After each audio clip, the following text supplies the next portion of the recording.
Welcome back to Rockstock Channel. It is Friday, March 21st, and we are back with YJ Lee of Arcane Capital Advisors in Singapore, who we last interviewed about 5 months ago. I look back, was Halloween, October 31st, just before Trump got reelected.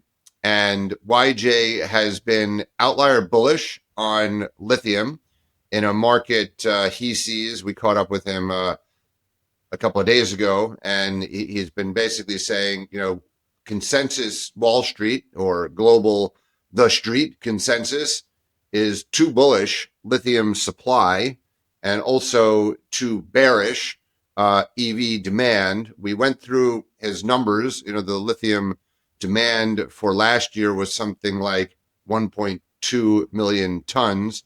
And he is forecasting for this year 1.6 million tons. So he's not only bullish, and we talked about him being outlier bullish in 2030 with numbers around 4.3 million tons of lithium carbonate equivalent, which is well above Albemarle at 3.3 and others who have kind of coalesced anywhere between 2.7 and 3.5. But most importantly, and near term, he's bullish this year. 1.6 million tons would be 400,000 tons increase on last year. By comparison, Rodney was looking at his models. He's about 150,000 tons lower than YJ, and therein lies a very huge difference into deficit versus oversupply and what that could mean for price. He's given us about 10 or 12 slides, which we want to kind of talk through. This is a Rockstock recap episode. It's been a while since Rodney and I have just talked more broadly about the lithium market. I just published the latest lithium bull called Lithium Faith, A Matter of Trust. This was referencing George Michael and Billy Joel. I could just as easily have used Blind Faith. It feels to me like previous times in 2019 or even early COVID times. I was just at PDAC, and I remembered, because of Trump's tariffs were going on with Canada right around that time, that supply chain disruption was what I left thinking at PDAC, and that was exactly what it was kind of 5 years ago during COVID. A lot of uncertainty, but 6 months later, you had Tesla Battery Day in September 2020, and therein started an epic bull market for lithium. There's a lot of uncertainty with Trump, but there's also a reaction to Trump in China with stimulus measures, even stockpiling. I think YJ, you tweeted about this morning. So we're going to go through some of your slides on why you're so bullish, not only EVs, but battery energy storage and other applications.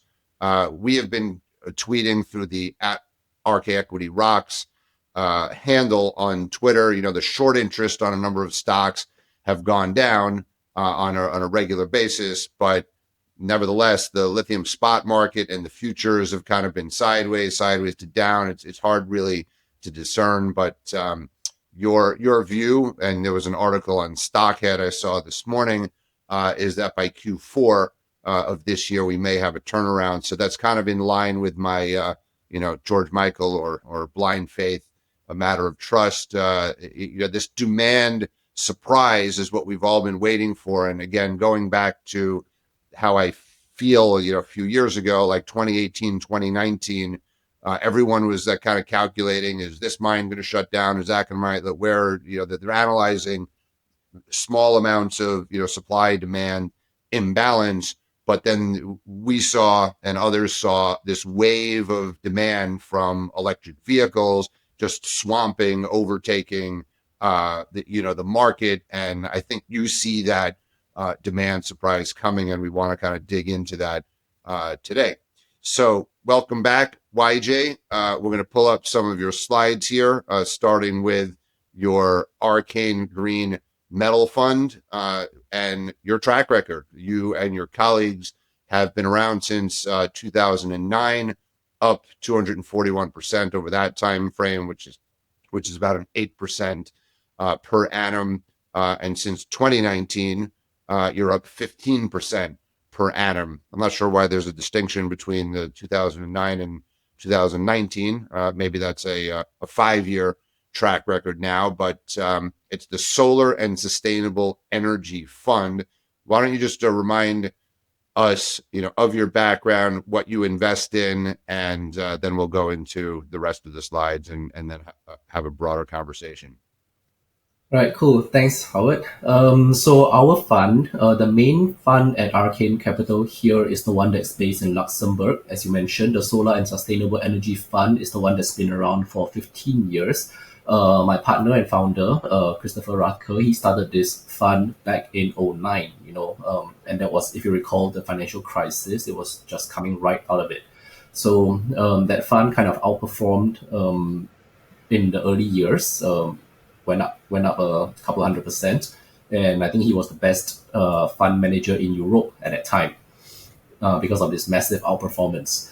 Then the solar sector went through a bust in 2012, and that accounted for the dip. But then afterwards, we came back up again. And over the years, we have started diversifying our investments from just solar and wind into renewable utilities, EVs, lithium, batteries, the entire supply chain now. So that's what this main fund invests in. So that's I think our track record over the 15 and 5 years has been pretty good. The indices were actually negative over the 15 years, and you know either flat or up 5% per year in the last 5 years. But I think over both time periods, the fund outperformed those indices by about 8 to 10% per year. And that's the main fund. The one in Singapore we launched last year, it is called the Arcane Green Metal Fund. This is a fund that specializes entirely on buying the miners that produce the metals for the green transition. So if you think about it, those would be lithium, silver, copper, nickel, cobalt, and the like. So yeah, these are our two funds.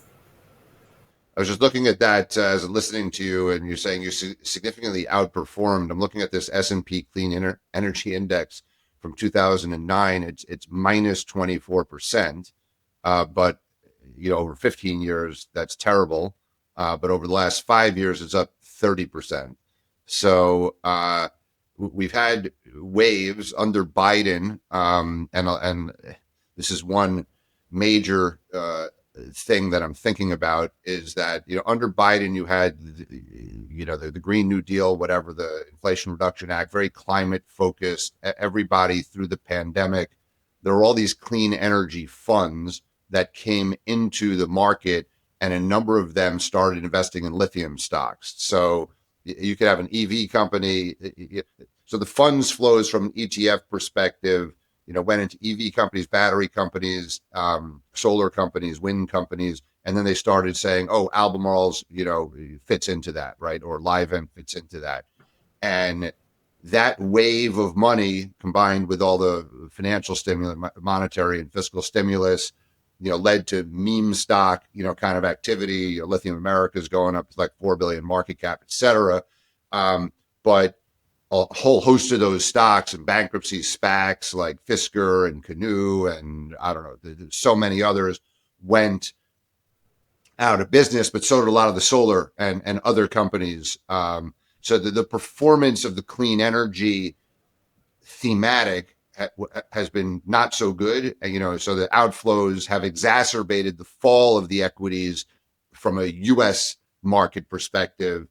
So it would be interesting to just hear how you think about that landscape. But I'm thinking under Trump now, there's a thematic, drill, baby, drill, pro fossil fuels, pro mining. He just put out an executive order yesterday on critical minerals, faster permitting, defense, reshoring of supply chains, et cetera. So I see scope for there to be a thematic, not based on clean energy so much, but funds flow into mining funds, into gold funds, into defense-related thematic, and then the Albemarles and other companies might slip into those indexes, in the U.S. So maybe we can. That's a speculation on my part that might happen thematically. But if you could speak to that, but also to the general performance of the clean energy investment universe, over time. Okay, let me take the last one first. So, of course, once Biden came in and the IRA was signed and all that, there was a huge rush, a big run up in everything green, right? There was the bubble. If we remember, everything, even hydrogen concept stocks went up 1,000%, and that was clearly a bubble. So we managed to avoid the hydrogen hype because we didn't believe in the that it will be as widespread as everybody thought it was going to be. We focused our attention on being in solar and being in the renewable utilities and being in lithium. So that did well, which is why if you noticed for those indices, they kind of started dropping after 2021, and that's when the Green New Deal bubble started bursting. We had a bit of a last hurrah. We had another good up year in 2022, and that was actually thanks to our lithium weightage back then. But of course, after that, there was no escaping the crash in everything. So everything fell, right? Lithium, EVs, hydrogen, batteries, everything in the green sector fell, and especially once Trump won, that continued falling, and that actually sets us up for a great positioning because the stocks have fallen, but the metals underlying them have not. So of course, I'm unable to go into all the other sectors like defense and all that. There's a whole new other area we could talk hours about that. But for now, if we think about the metals and mining sector, think about lithium. It's dropped. The stocks have continued dropping another 20% in the whole sector from the middle of last year to right now, right? Lithium carbonate prices completely flat. 10,000 per ton in USD, 75,000 yuan per ton, and that hasn't changed.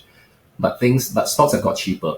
So that puts us in a very good position to now just start picking up the pieces.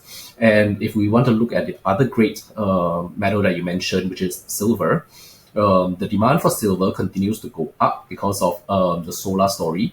And if you read the report from the Silver Institute, the entire market is in its fourth year of deficits, right? So with the market at basically the mine supply being about 1,000 million ounces a year, while demand runs at about 1.2 billion ounces a year. So this 200 million ounce per year gap has been filled by inventory, people melting down bullion and stuff, coming back out of the vaults into the industrial market. But that obviously has a limit. So I think right now we are starting to reach that limit. And from the bigger picture, geopolitically, everything is a little bit more risky now. Gold prices are definitely reflecting that. We are seeing gold at holding up well above the $3,000 per ounce range, and silver is starting to catch up to that as well. Just Waja, you often mention, we have this discussion and we see it with lithium, is that prices drive demand or pull demand. So the question, I guess, is silver has also had I don't know if you call it natural or unnatural physical demand, investment demand over the last few years as well in fair volume. But is there any risk to our thesis of increased solar and obviously increased battery if silver prices move materially? So what happens is that the risk of us being wrong on solar is more likely that people are still underestimating the amount of solar that will be put in place, that will be installed every year. So if you look at one of the charts I had there on the key themes, the solar one, you can see that the actual installations for solar has vastly outpaced any number of forecasts in the past. I mean, just to give an example, in 2020, for example, 5 years ago, the World Energy Outlook put last year's solar installations at about, I think, 160 or 170 gigawatts. We ended up installing nearly 600 gigawatts. So all those forecasts were off by a factor of three, more than three. So, and today they are still forecasting that up to 2035, the world is going to be installing 600 to 650 gigawatts of solar. Well, guess what? If they are off by a factor of three again, we are going up to the 1.7, 1.8 terawatt per year installation levels. And how does that impact silver? Of course, last year there was there was quite a lot of thrifting because silver prices had gone up significantly from the low 20s to the low 30s, right? So the industry was very, very proactive in improving their processes, improving their technologies to try to cut the amount of silver that is going into every solar panel. But there is a limit to the amount that you can cut, especially within a year or two, right? Are there alternatives? Yes and no. Yes, in the sense that you could eventually use copper, for example. But right now, the process for putting copper requires you to basically turn that copper into a plasma and then try to deposit it on the solar panels.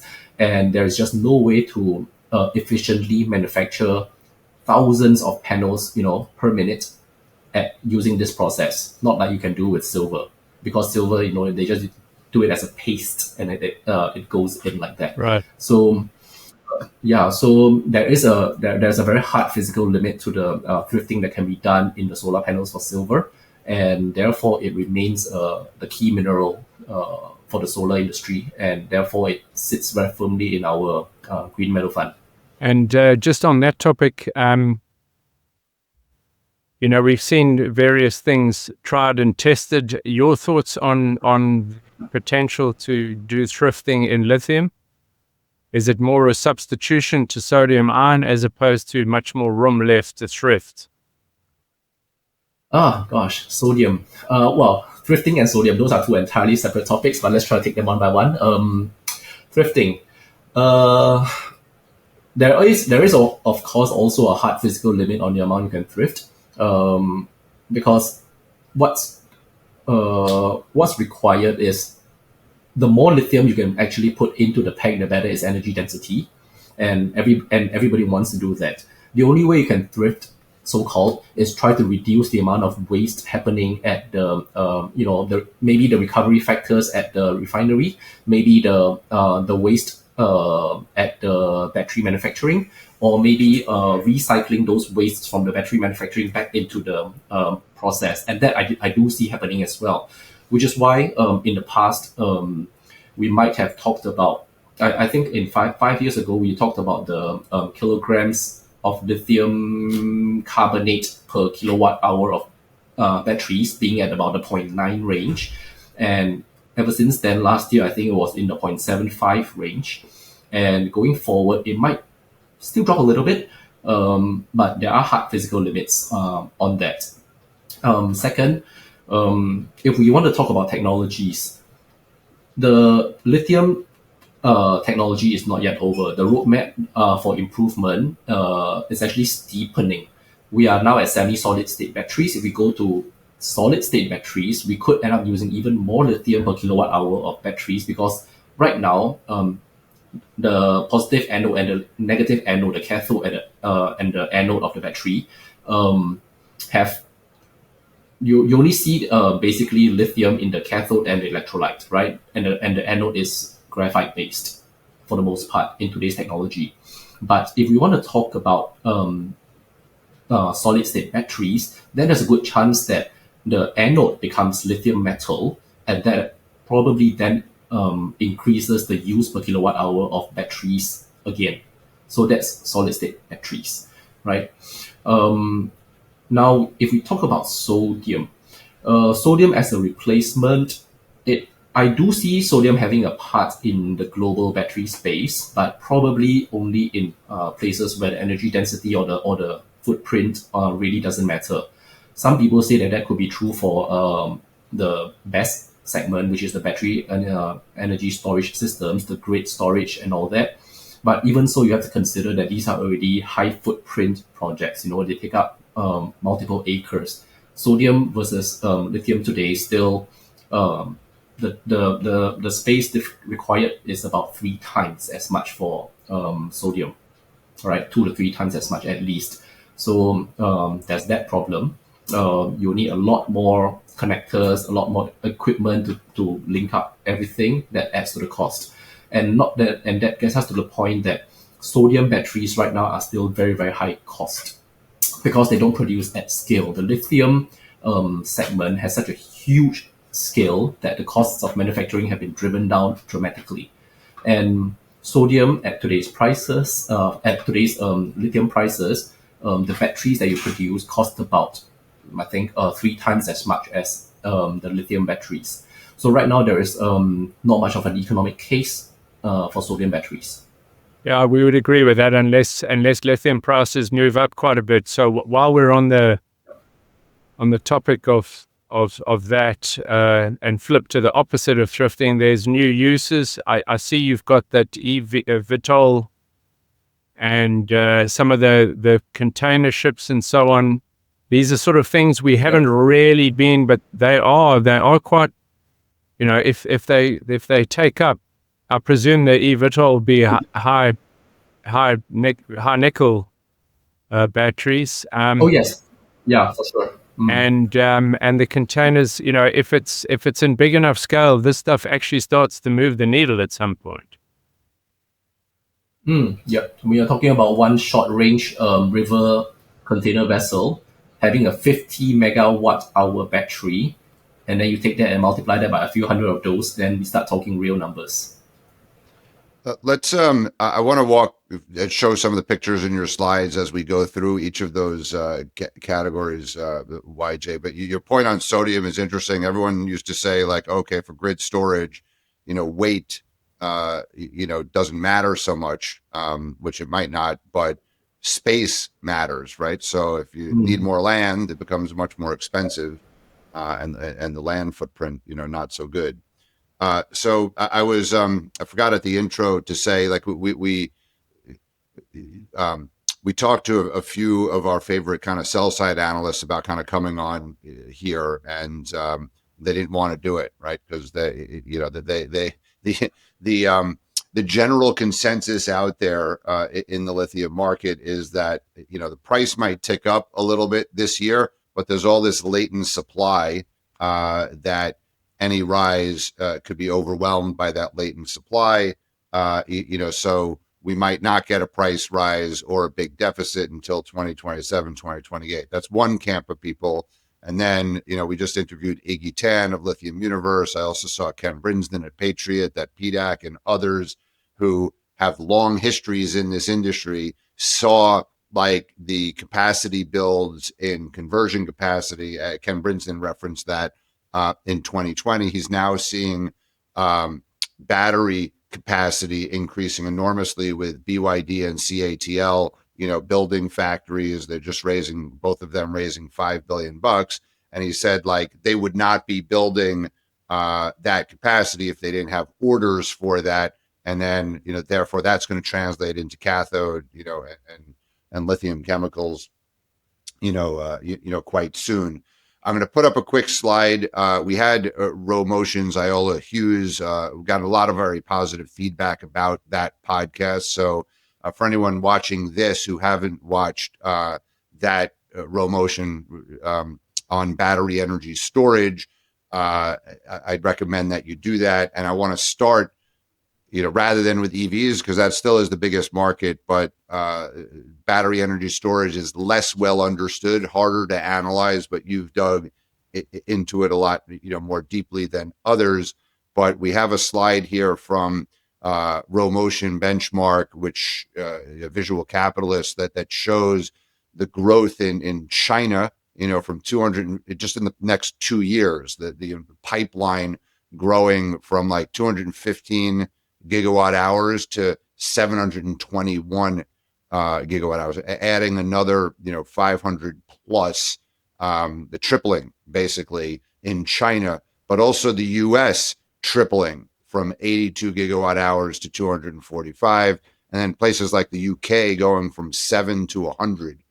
Or is that Australia? Oh no, the UK is growing from 7 to 56, and then Australia is going from 5 to 103.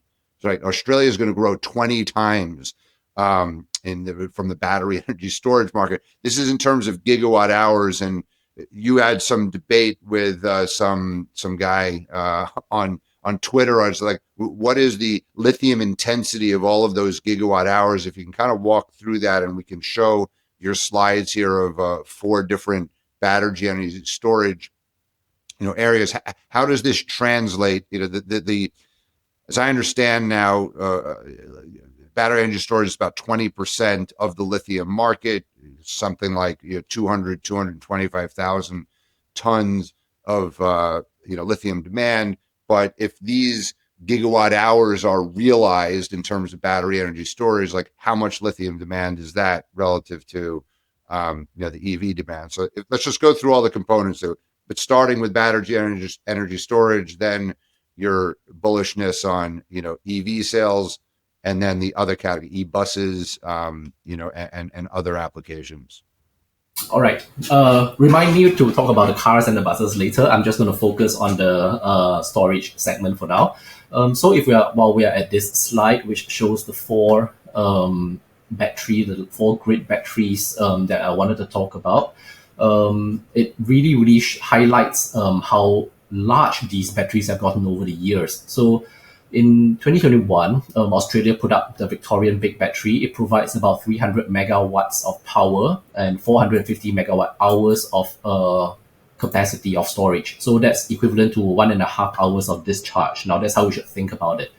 And the next year, California put a 350 megawatt battery with a 1400 megawatt hour storage that actually enables this battery to discharge over 4 hours. So you can see that that's the kind of range that we're shooting for, right? 1.5 to 4 hours of power. In 24, California again, this time, what makes this next project different from the previous one is that the Crimson Energy one was a pure battery project with no solar backing it up. But the one at Edward clearly has solar panels, arrayed to charge the batteries. And this one is a 971 megawatt project with 3.3 gigawatts of power. So that takes of storage. So that takes us to over 3+ hours of discharge capability.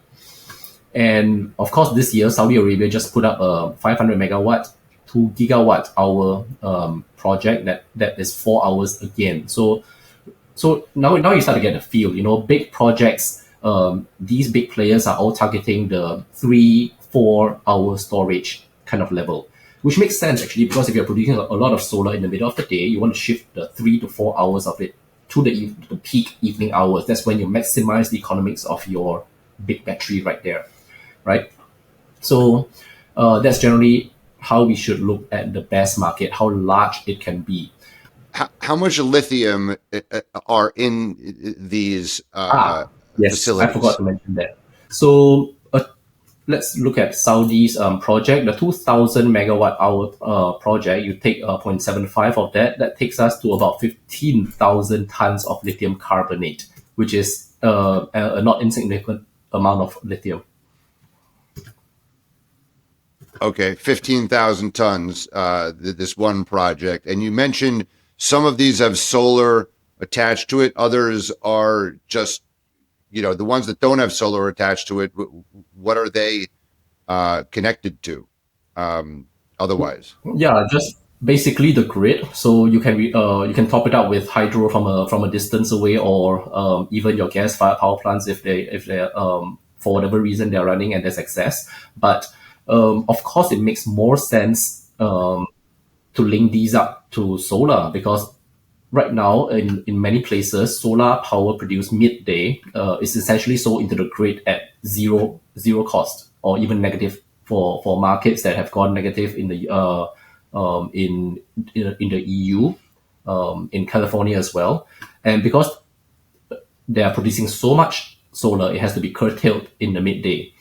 So it makes no sense today to install a new solar farm in California, for example, without putting a battery next to it. Yeah, that's what I was about And to say. I mean, YJ, in the end, it's all about the duck curve management here. So makes complete sense. If we're already reaching that scale, that's why I kind of agree with your thesis in terms of the hours of backup, because the duck curve is only going to get worse. So you're likely to need a higher alignment to battery as you go forward, if not to fix what already is in existence. Yeah. So last year, I mean, big picture wise, last year the world put in 600 gigawatts of solar and only put in about 160 gigawatt hours of BESS. That takes us to 0.27 of an hour. We are not even at the 1 hour mark yet, but we know that the target is about 3 to 4 hours. So just on 600 gigawatts of solar annual installations, which is last year's number without any growth this year, if we take 3 hours of that, it takes us to 1.8 terawatt hours of batteries, which consumes more than the global installations and production of batteries last year.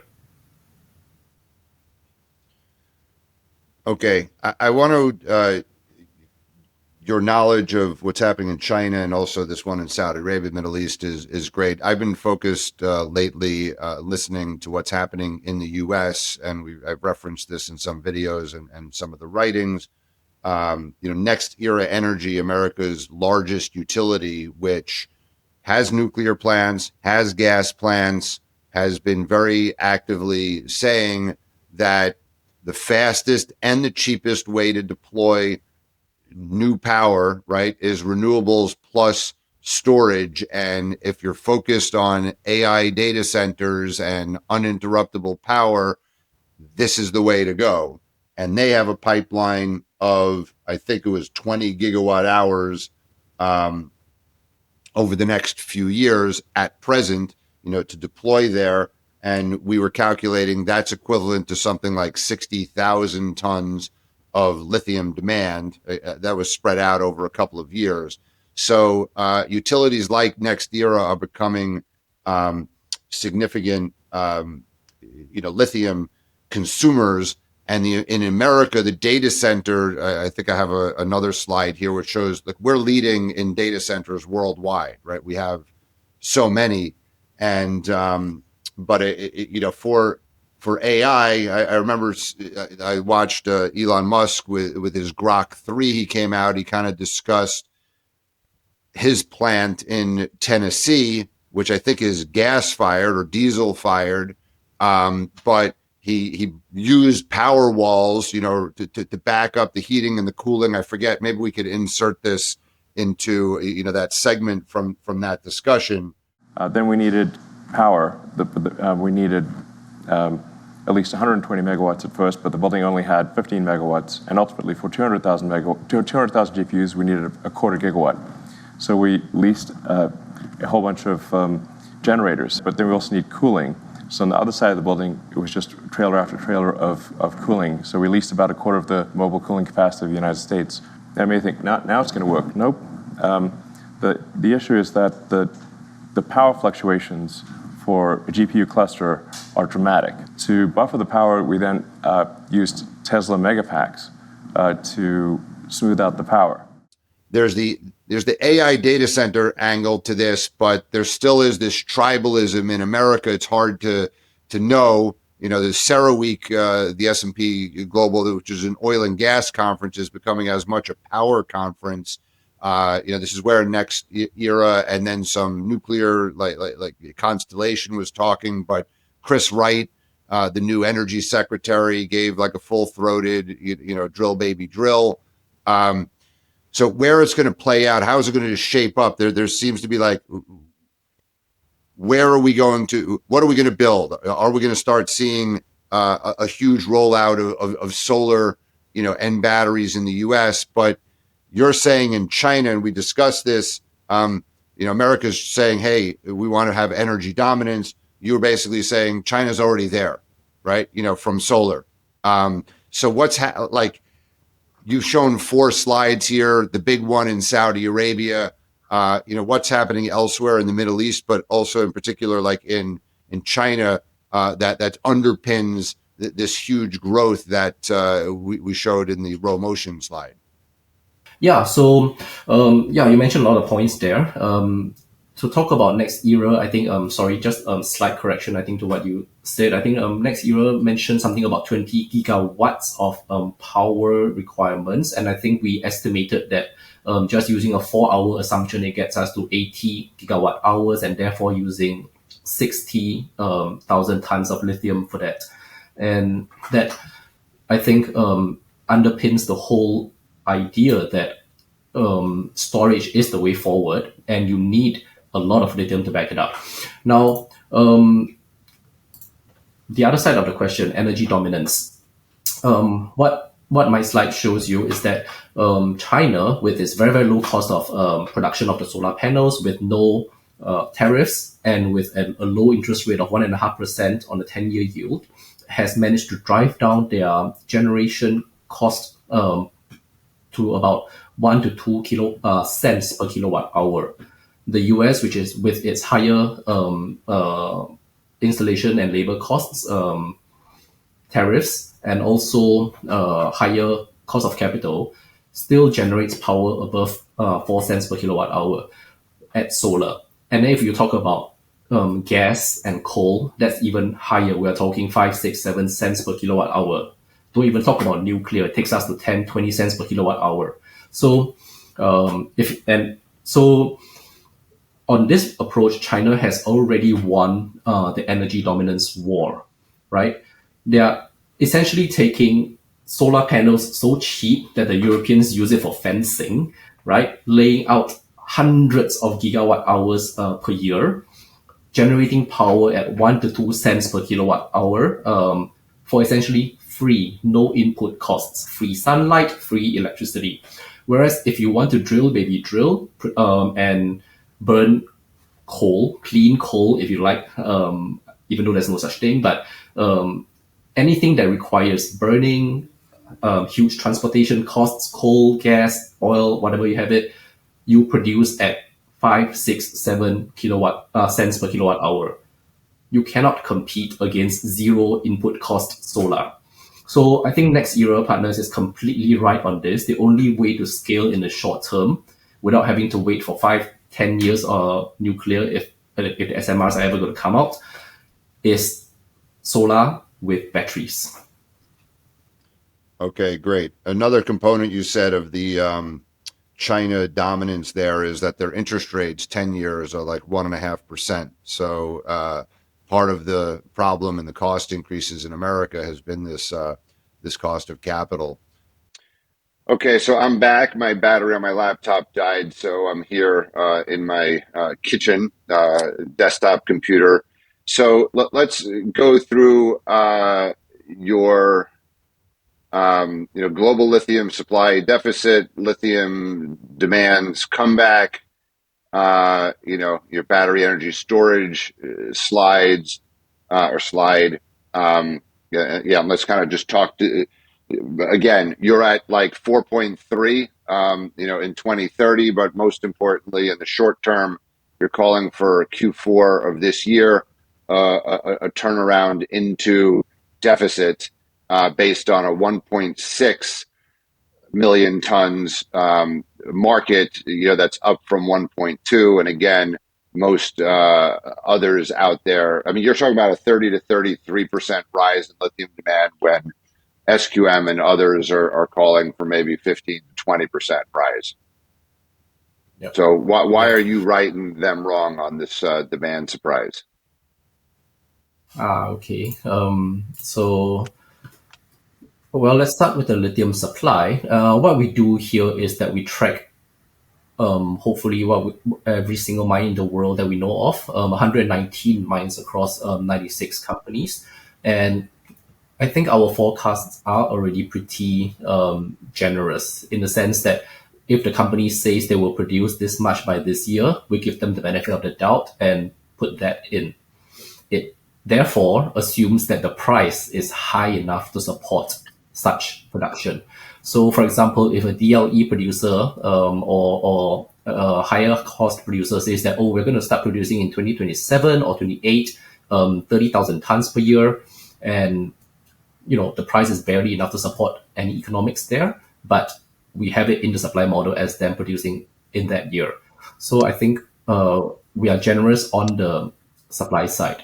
Even so, from what you can see on the chart on the right, supply forecasts have already come down. At the start of last year, we were seeing 2025 supply at 1.9 million tons, and that's come down to 1.56, down 20%.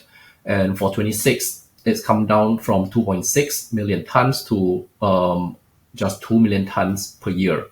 That's down 23%. And that's because a lot of mines have been put either on care and maintenance, or those that are in development have had their schedules pushed out to the right, either due to capital financing issues or just them thinking that the market won't recover so quickly. So we've seen that supply being pushed out to the right, and I don't know if analysts have actually taken that into consideration. So that's on the supply side. Now on the demand side, I think people are still vastly underestimating the effect of price on demand.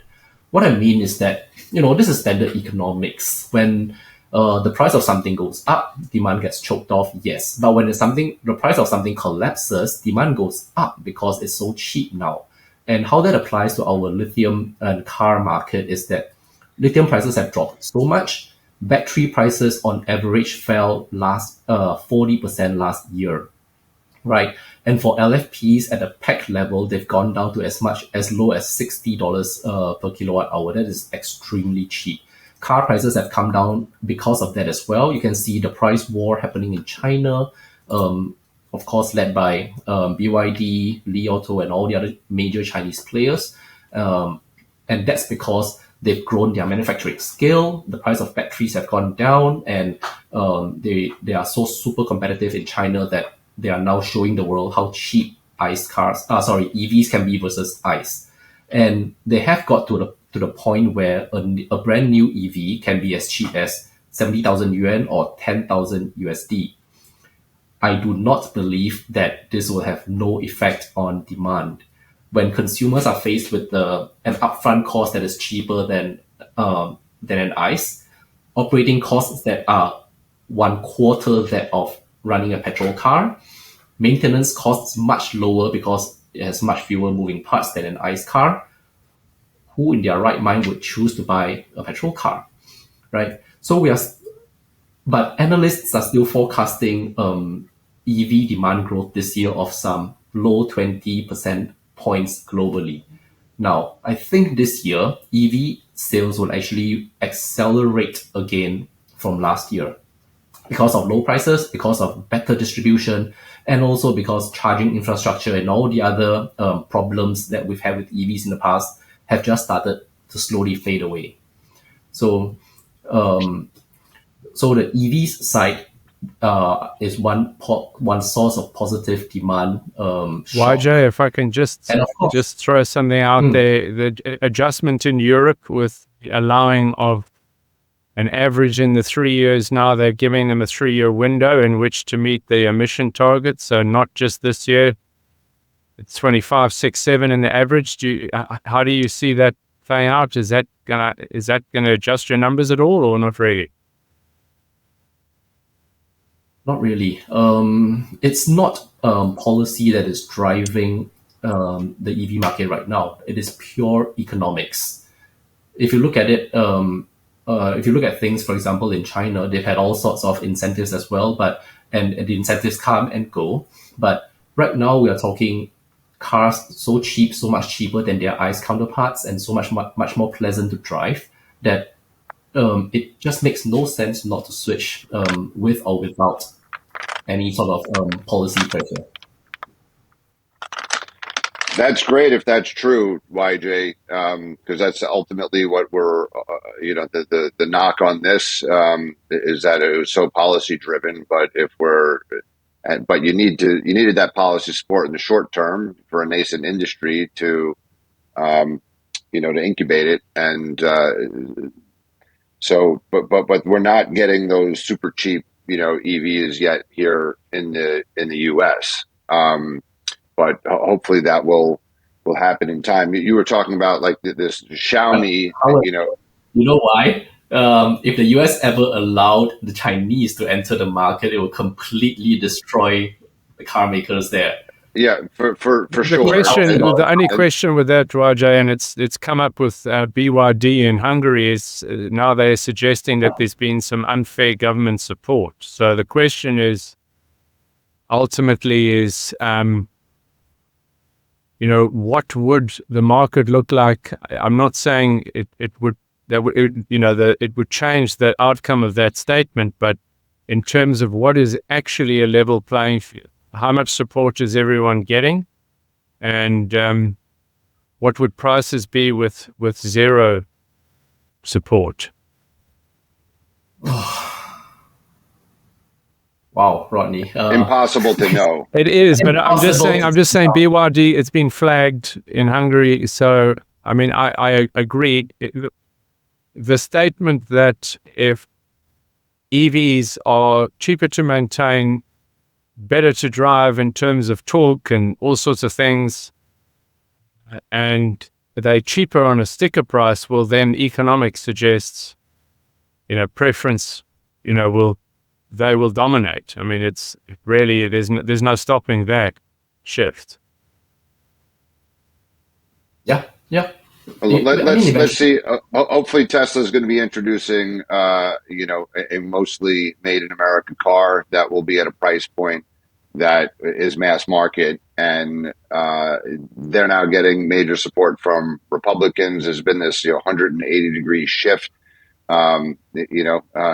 Most Teslas are bought in Democratic states in New York and California, and now that may be shifting over time. But hopefully politics won't be the main driver of car purchases. I think once people see that EVs are available quite cheap, they're more fun to drive. The potential for the U.S. to have a demand surprise later this year on the back of what Tesla's going to introduce, I think is a reasonable possibility. Yeah, so you know what? If we talk about passenger cars, for the most part, if you own a car, it's 90% of the time it sits in the car park doing nothing, right? But the commercial fleets are the ones that are going to convert to EV extremely quickly because they run their vehicles almost 24/7.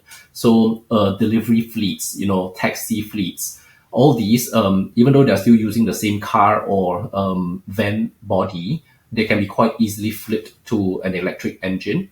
And then the operating cost at 80% lower than diesel or petrol alternative is going to be more than sufficient incentive for these companies to switch immediately. So for somebody like Tesla, for example, that's the entire theory underpinning the robo-taxi, right? The cybercab and all that. So if you roll it out and if you start deploying it in cities, it would be much, much, much cheaper to run. Yeah. And they're providing that demand shock. YJ, I want to go into your demand comeback, but I want to address also the supply deficit slide that you showed. So even though the forecasts have declined by 20% and 23% in 2025 and 2026, the new forecast is 1.56 million tons for this year and 1.9 million or 2 million tons next year. So that's an increase of 250 to 300,000 off of last year, and for this year, and another 400,000 increase in 2026. So these forecasts are, the whole thesis for lithium was that supply can't catch up with demand, and this last down cycle we saw that it did through China lepidolite and African small mines, etc. So even in your new scenario of 1.5 million tons, you're forecasting 1.6 million tons. If Rodney and others are right, and it's closer to 1.45 or some number like that, we're still going to be in some oversupply. And if they're right, that it's going to go to 2 million tons next year, supply is going to keeping pace if those supply forecasts are correct. So even those reduced supply forecasts are correct. And there's the last cycle, we have to be careful. What don't we know, right? Like this latent supply, a lot of the street is saying can come back on stream. We've had CATL. How do you read the CATL coming back on? Let's address that, and then let's go further into your demand numbers. Yeah, sure. So starting from CATL, I mean, this is a low-grade lepidolite mine that they restarted and started running the refinery again. And as of last year, their capacity was about 30,000 tons. It could expand to 60. So it's interesting that they restarted it before prices started moving up. And the way I see it is because they know themselves that this is the last chance that they're going to get to use this to significantly pressure prices downwards.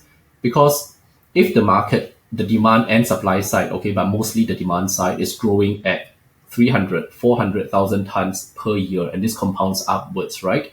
So if you have a demand that's growing at 400,000 tons per year, 2 years later, the market is at the 2 million ton size.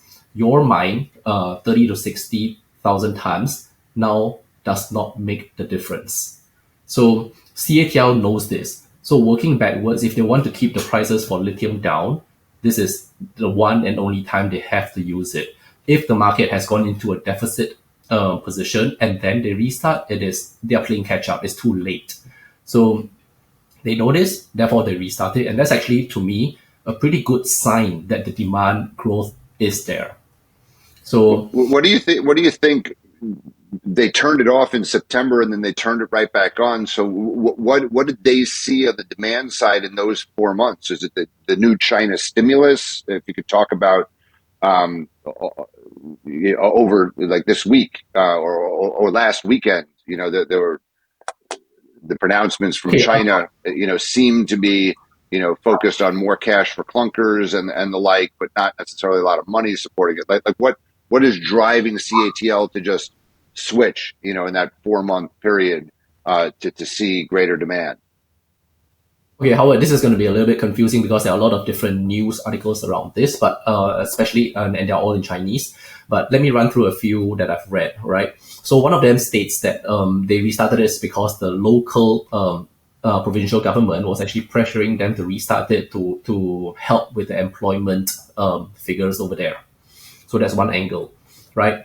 Another article showed that the refinery is on, but there's no new activity at the mine, at the lepidolite mine itself, right? So, and that could help you, draw a different picture from what we are saying. It may not be all driven by economics, right? But another article that I read was also there have been a lot of large orders to the lithium refineries and the cathode makers in the early part of the year, large sized orders, and that having come in, they see that the market is picking up quickly. So that could also factor into why they restarted this a bit earlier. So taking all these together, I think the market really is growing. If you look at the EV car sales in China, pure BESS and hybrids added together over the first 2 months of the year, which includes the Chinese New Year period in all years, that number is up significantly year on year. It's not 20, 30%. It's I think it's 40, 50%, right? So that's happening. Everywhere else around the world, we are seeing new EV launches and at very, very good prices. That demand is definitely here. And so that's just the EV side of things. The other big thing that we've been talking about are the BESS installations, right? And Roll Motion, I think they just increased their forecast for BESS by a pretty significant amount. And for this year, I think they're up to some 300 gigawatt hours. And that's actually pretty much in line with what I had at in the model right now. And I see this BESS market going up to as high as over a terawatt hour by 2030. So you will not see that in, for example, Albemarle's projections. They're all still at the a few hundred gigawatt hour kind of projections, which I think are just not realistic. This segment is growing so quickly and it's getting so cheap. So much solar is being put on, it has to grow at an exponential rate. Okay, but that's helpful. What you're saying, though, apart from the articles in Chinese that you just described, the first 2 months, demand in China or EV sales have grown 40 to 50%. So that's new data. That's much faster, I think, than the market and saw. And then Row Motion increased their forecast as well after a bumper year last year. So these are two big demand drivers.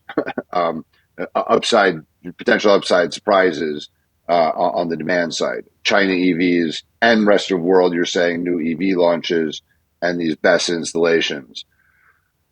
You've also talked about e-buses being a major component and other commercial vehicles. So can we talk about that? Yeah, so e-buses around the world, well, if you ever go to a Chinese city, one of the tier 1 or even tier 2 cities, you will see that every single bus in town is electric. And that is happening now as well to London and some of the major cities around the world. It's got plenty of room to grow. So each of these buses has a 300 kilowatt hour battery. That's about 6 times the size of a car. Trucking is even more interesting because, as you know, a large part of the global economy runs on trucks, whether it's at the mines, whether it's at the cities carrying raw materials or carrying completed goods. And there's a huge market here that is just ready for disruption. And these are, again, like I mentioned, the high-use commercial fleets. And these will be one of the first to switch over to electric. A typical truck has a battery the size of 600 to 800 kilowatt hours. That's literally 10 to 12 times or 14 times a car. And I think that by 2030, we'll probably see around, let me check my numbers of which million units. More than 500,000 units of heavy trucks and about also the same 500,000 units of e-buses that year. Do the math, and it runs to, in terms of 1,000 tons of lithium carbonate equivalent, it runs to about 400 plus thousand tons. And that means that it will be a third of the lithium produced last year just from the bus and truck segment. I don't think this is something that a lot of analysts are putting out there, but hey, it's 400 over 1,000 tons of demand, man. Yep. And then you have a picture here of electric ships, and Rodney was talking about these eVTOLs. So we'll put up these slides as well. The electric ships. Yeah. So these are the fun ones to think about, right? Because the electric ships are not even in my model, and one of these has a simple river container vessel, has a 50 megawatt hour battery. I don't even want to divide how many cars that is. Just nuts, right? And all right, like, why don't I do it anyway?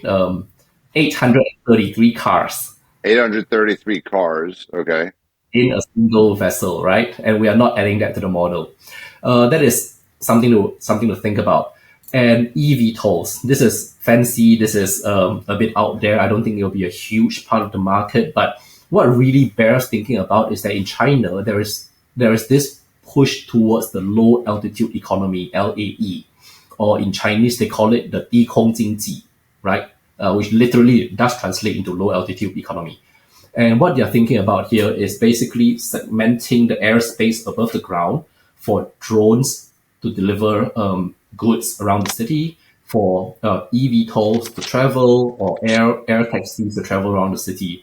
And if you want to know how serious they are about it, the most powerful planning committee in China, which is the NDRC, there is a low altitude economy commission that is specifically looking at this issue to make it work in China.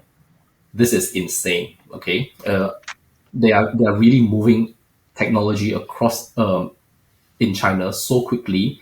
They're adopting all these eVTOLs, planning for these eVTOLs to come online, drone deliveries across the city. These will all consume huge amounts of lithium, which are also not in our model. Okay. And have you done any work on, Germany is increasing defense spending by a lot. Other countries, including the U.S., modernizing their military, and they're using drones, humanoid robots, not just military, but otherwise. These all, I don't know how much batteries are connected to these applications, but they're not nothing. Yeah, so I mean, Musk wants to produce his Optimus robot, right? I don't know how big the battery pack on that is, but let's just assume it's half a kilowatt hour, the same size as a electric bike, for example. So if Musk wants to produce 1 million robots at say and per year, and let's assume that they have a battery size of half a kilowatt hour, the size of a e-bike, might be a bit bigger later. That probably translates into 5,000 tons of lithium. And while that sounds insignificant, think about all the other applications, all the other guys who want to produce robots. There are robot producers in China as well. It's going to be a pretty competitive space. Yeah, I mean, Musk's ambitions to produce are 50x per year or something. I mean, in true Musk style. But, if you're talking, Yep. he's saying, there's going to be 1 billion robots by 2030 or whenever it is. So you adjust your million to 1 billion, and we're starting to talk about proper numbers. Yep. Yeah, From 5,000 to 500,000.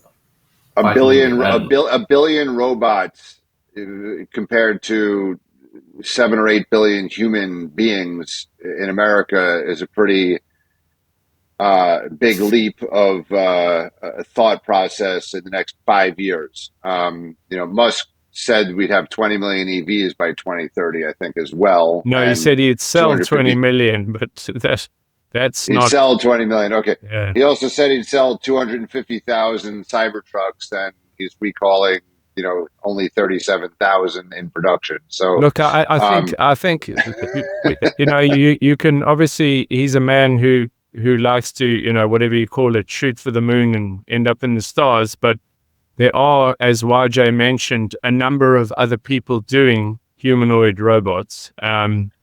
It's not just him. And I think cumulatively, in terms of what they can be used for, that sounds like a very big number. But I think, again, is on this thing, because it's diversified and what the usage are, it might be too much, but bear in mind that, the 5,000, I have a number more like 1.5 kilowatt hours. So I'm more like 15,000 tons for 1 million.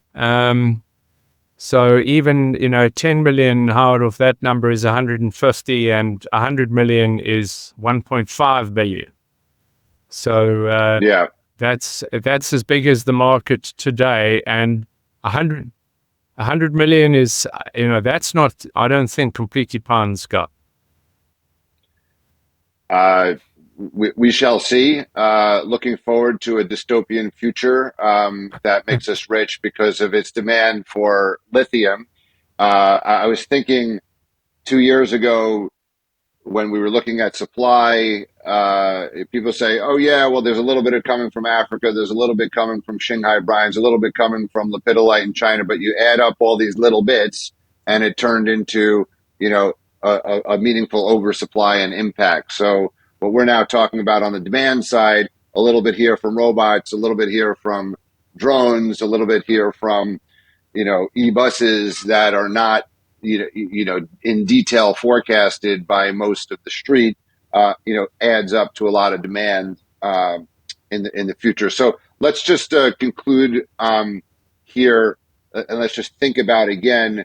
You're forecasting going from 1.2 to 1.6 in 2025. What are your numbers for 2026, 7, 8, 9, and 30? I just want to put that in context. For supply? Demand. For demand. Okay. This year 1.6, next year 2.1, 2027 rounds to 2.7, and then 3.3, and then 3.9 in 2029 before we go right now to 4.4 in 2030. So clearly I've raised my demand in 2030 by a little bit. It's now 4.4 million tons. But I think the takeaway is that the lithium demand side of the equation is growing by about 400,000 tons LCE this year, and probably 500,000 LCE tons next year, and growing another almost 600,000 tons LCE in the following year in 2027. Which is interesting, YJ, because you're saying in 2027 it's going to be half of global production last year. Double. So 600,000 is roughly half of what the demand was last year at 1.2. Yes, just the increase in the demand in that year will be half of last year's entire global supply. And then when you think about it, how are we going to bring half of last year's entire global supply into the market in one single year in that year? It's going to be a huge challenge, and it's not doable at a lithium price of $10,000 a ton. Well, even if you go to 15, 18, I don't think there's enough latent supply for that kind of number. Not in my models. Nope. Yeah. No, so then those are huge numbers. If you're correct on the demand side, it's hard. Again, going back to this lithium faith, a matter of trust, a demand tsunami that is similar to what happened in 2021, 2022. It's boom bust, this industry, right? Across the board, not just in lithium, but in battery demand. The supply chain is long, it's very lumpy, and you have disinvestment, and then it sets the stage for the next boom. So then, if you're correct, if your demand numbers are correct, where do you think lithium prices? And you're calling for Q4 2025 to be, an inflection point of going into deficit. So does the price appreciate only, from Q4, the lithium price, and equity prices are forward looking? We were speculating, why are some of the equities going up in the past week or so, and are they going to be 6 months ahead and forecasting what you're projecting here? But when, and how high do you think lithium prices could go, this time around? Because Iggy Tan was saying, everyone said it's consensus that we're never going to go back to $80,000 and $8,000 spodumene. That is definitely consensus. But people say, well, maybe we'll get to 30, maybe we'll get to 40, and maybe we'll get to 2,000 and 2,500 on spodumene. But maybe all this consensus is also wrong, and we could have higher highs. Who knows? Yeah, who knows? Just now I think you mentioned Iggy and Ken Brinston. I think I have great respect for these guys. They are the ones that truly know the market and have been in multiple cycles. They're probably right. I would agree with them that we are probably going to see much higher prices than today. We may not see 80 again. I think there was a bit of overreaction, given that the deficit that year was, I think, over 10% of the supply. So in a much larger SQM peaked, I think, at 54,000 one quarter. I think that's a better benchmark than one spot print of a small cargo at 80,000. Yeah, but all these are nominal prices, right? If we have another few years of higher inflation, 5-6% inflation per year, take us a few years into the future, we are suddenly 20% higher on nominal terms, and that could just kick you over the 50, 60,000 level. Who knows? I mean, I don't want to forecast prices. I mean, that's not the way I think about investing. If we want to talk about where entry and exit levels, these levels are entry levels. We are buying things below the marginal cost of production. Just get in, close your eyes, sit in it for a couple of years. I think we're going to do very well, in 27, 28, when we look back at our portfolios and the costs that we are getting into the stocks at these prices. So where do you are you deploying new capital now? Are you buying lithium names now? Oh yeah, of course. Okay, I'll be upfront and say that a large part of the portfolio is still in silver, because that's what's running right now, and I think that's the first leg up. But the where we are redeploying our gains from the silver sector is into the lithium sector, because that is what we see as the second engine of returns for the fund. And within lithium and all the various kind of, there's obviously producers, there's hard rock, there's brine. We've lost some, you lost Arcadium as a way to play it. Albemarle and SQM have various, kind of challenges to them. You have the Australian hard rock producers. You got Lithium Argentina now as a producer of brine. I've talked about that as increasing my position there. But what do you think about if I look at the Mr. Market scoreboard for lithium, you still have some DLE stories, some clay stories. What do you like? I know you're not going to get into specific names of stocks, but just broadly for viewers watching here, how would you play the universe of opportunities? Yeah. So what I'll say is, without naming names, buy quality. Buy the guys that have low costs. Buy the guys that have scale. Buy the guys that have visible cash flows in the next few years at a reasonable lithium price of, for example, 10 to 15 to 20,000 per ton. And these companies can make very good cash flows. Do your own modeling. Do some DCFs around these companies. So I'll share a little bit about what happened with us. Actually, you mentioned Arcadium. That was one of our short-term success stories. Turned out to be to give us the returns a little bit earlier than expected. We had our model for Arcadium at very high discount rates, but it was still worth about $6.5 billion in our model, right? And we were using something like 14 to 18% discount rates on their assets, and the stock was at $3.5 billion market cap. So to us, that was a huge divide, and I started redeploying into Arcadium. Now, when Rio over the weekend came and said in a joint announcement that they were buying over Arcadium, we got lucky there, right? Our position almost doubled in the space of a month.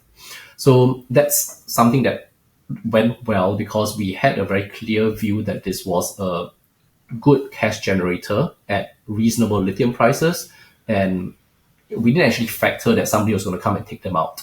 But we were happy to hold on to them for the next few years, and we actually would have probably made more on Arcadium if they hadn't sold at that price to Rio. But it's okay. There are still other good plays out there. So that's the way I like to look at investing in this sector right now.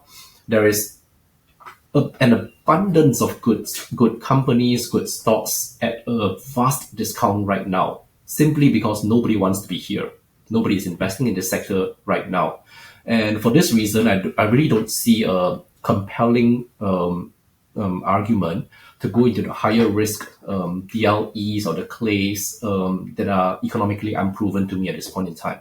So I think we can make a very decent return on the traditional producers of spot and brine without taking too much technology cost in the stocks. If you get what I'm saying. Okay. Apart from the technology risk of brine and DLE, there are lots of exploration companies in conventional brine and hard rock. Would you invest in those pre-producers or is your fund just focused right now on the producers?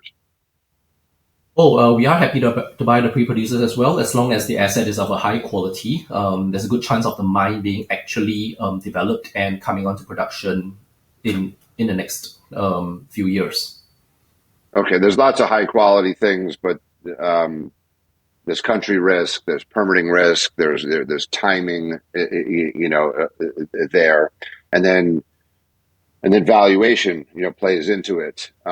So there's Patriot in Quebec, and then there's Q2 Metals, which is kind of like making a discovery. How big is that going to be? So there's a lot of, like, when lithium prices are high and we're in a risk on, kind of attitude in the market, these things have much higher valuations, but they're still figuring out when they're going to enter the supply. There's so many boxes that they need to tick, infrastructure wise and permitting and otherwise. So even in conventional high quality assets, things can take a lot longer than expected. And last cycle, there were stocks like Azure, or other discoveries that were made and then got acquired. And you can make a lot of money that way, even if you're not playing it to kind of get it to production. And I think there will be, more consolidation. Last question: what do you think Rio does from here strategically with the assets that they have? And do you think they'll make more acquisitions, and when? Arcadium was a pretty big bite for the lithium sector. It was multiple assets. It was a couple of geographies. There was a great deal for them. So, and I think they will accelerate the development plan for the assets that were under Arcadium. In fact, I don't know what's going on with their own mine, but I think the Arcadium assets are a higher quality one, and therefore they will probably push ahead with those. As to whether they will make another acquisition, I really don't think so. Given the number of good high quality assets that's already within Arcadium, I think that's a fair chunk of supply that could come from Arcadium, given Rio's backing. Okay, great. YJ, we've 7:00 now. I got to wake up my son.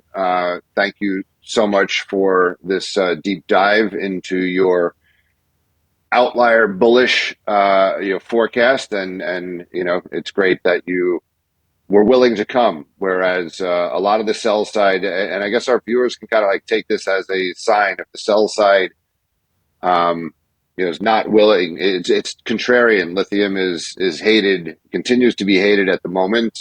There's a lot of fear, uncertainty, and doubt. But YJ, you've seen a bunch of cycles. We've seen a bunch of cycles. I hope you're right. I feel in my gut like you could be right based on, again, this COVID 5 years ago comparison and everything that like Tesla has unfolding. But the Trump tariffs, this stockpiling that you talked about, right? Like to the extent that everyone needs to look after themselves country wise, even Canada, and Europe have to build their own defense. That's an increased demand driver. You can't just rely on the interconnected supply chain, from cheap countries as we've become accustomed to over the past 30 years. So to be seen, but it's a new administration. There's a lot of uncertainty, but by later this year, we will know about the legislation, for his taxes. Things will be a lot clearer, in a few months, policy wise, from the U.S. Whether or not there'll be a grand bargain with China, who knows?